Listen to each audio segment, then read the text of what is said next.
Assalamualaikum warahmatullahi wabarakatuh. Selamat pagi anak-anak ibu semuanya. Bagaimana kabarnya pada pagi hari ini? Alhamdulillah. Apakah anak-anak ibu semuanya sudah sarapan?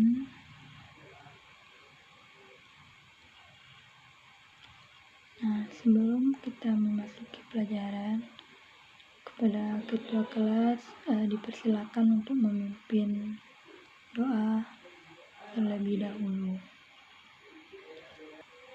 Nah, terima kasih kepada ketua kelas. Selanjutnya, Ibu mau mengambil absen. Kepada Ananda semuanya, coba lihat samping kiri, kanan dan kiri, apakah ada teman-temannya yang tidak hadir.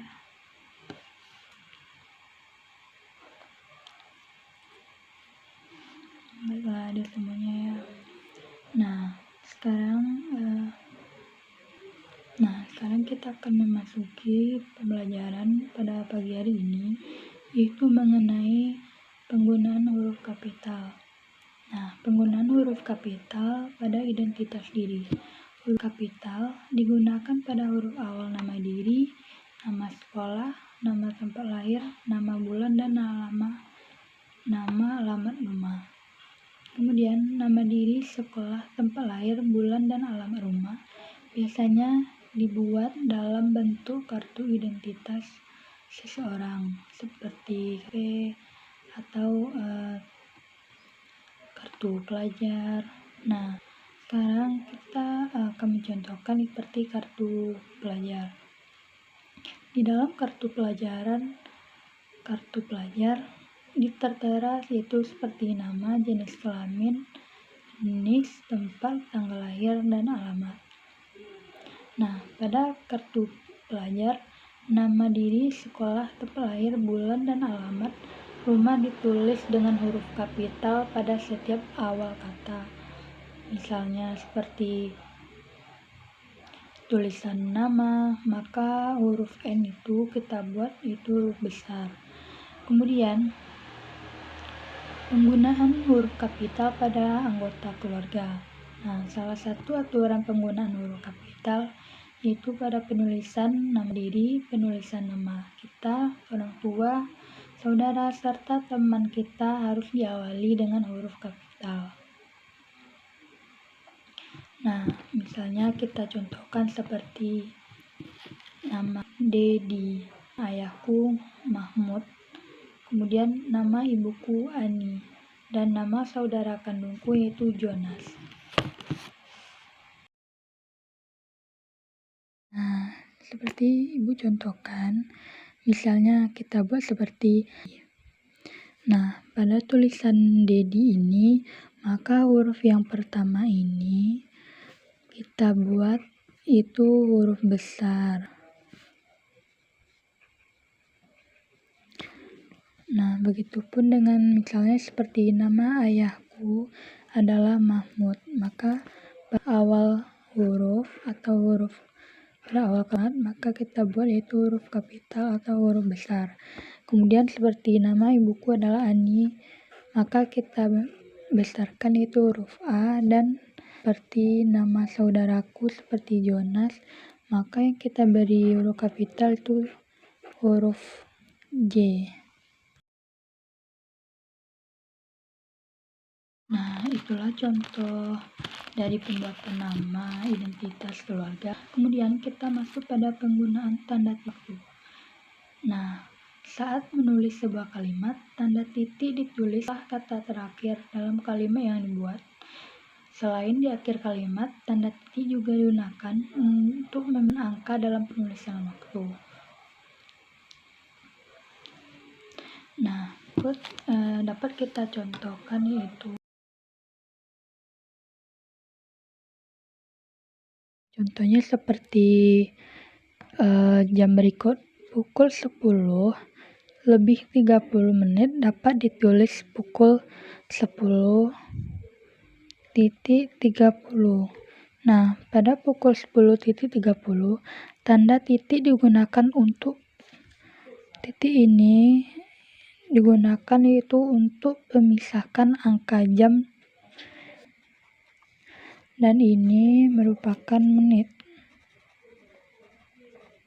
Nah, jadi guna titik ini itu menjadi pemisah antara jam dengan menit. Nah, jam menunjukkan pukul 10 lebih 30.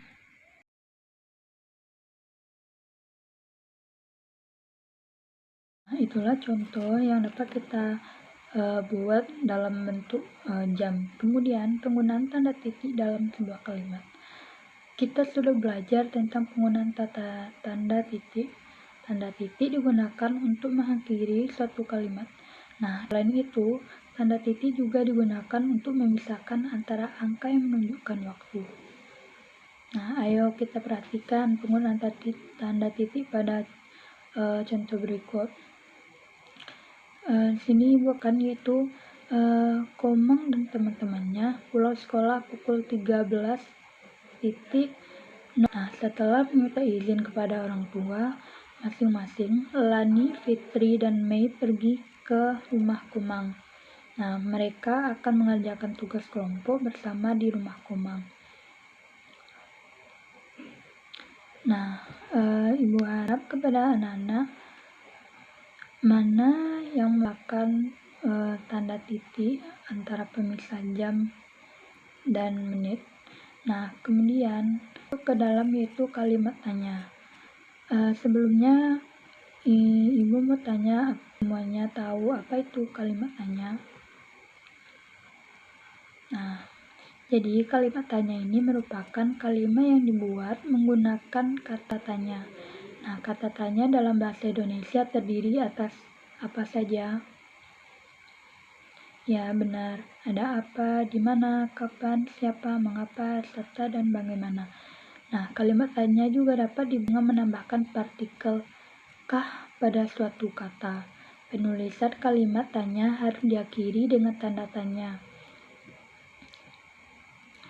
Kemudian berikut contoh yang dapat yang pertama, apa yang dilakukan Ale, Dondo, dan Eko? Kemudian siapa saja yang ikut berenang? Kemudian berenang, kapan mereka berenang bersama? Kemudian mengapa kita harus memperhatikan keselamatan saat berenang? Bagaimana cara kita menjaga keselamatan saat berenang?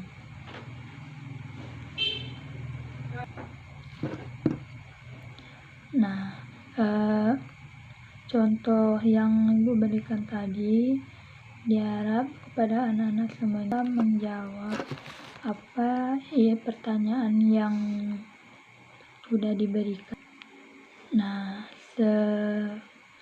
itulah pembelajaran kita pada pagi hari ini. Nah, yang tidak mengerti dipersilakan untuk bertanya. Nah, jika kalau tidak ada, maka kita tutup pembelajaran kita pada dan Ibu minta kepada kelas untuk membaca doa penutup. Baiklah, terima kasih kepada ketua kelas. Nah, itulah pembelajaran kita pada hari ini. Ibu akhiri dengan Assalamualaikum warahmatullahi wabarakatuh.